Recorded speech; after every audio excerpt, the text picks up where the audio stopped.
লোভী কুকুর। একদিন একটি লোভী কুকুর একটি কসাই এর দোকান থেকে এক টুকরো মাংস চুরি করল।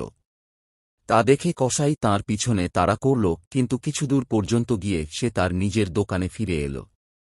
এদিকে কুকুরটা ভীষণ ভয়ে ছুটতে লাগল প্রাণপণে।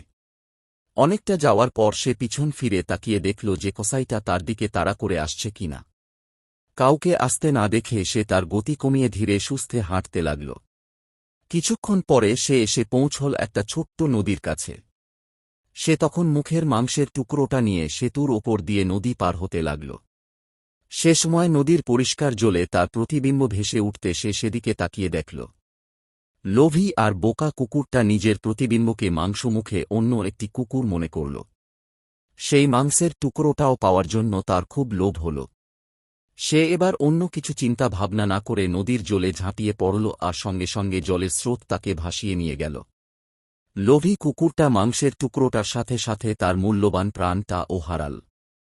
নীতিকথা: অতিরিক্ত লোভ মানুষের সর্বনাশের কারণ।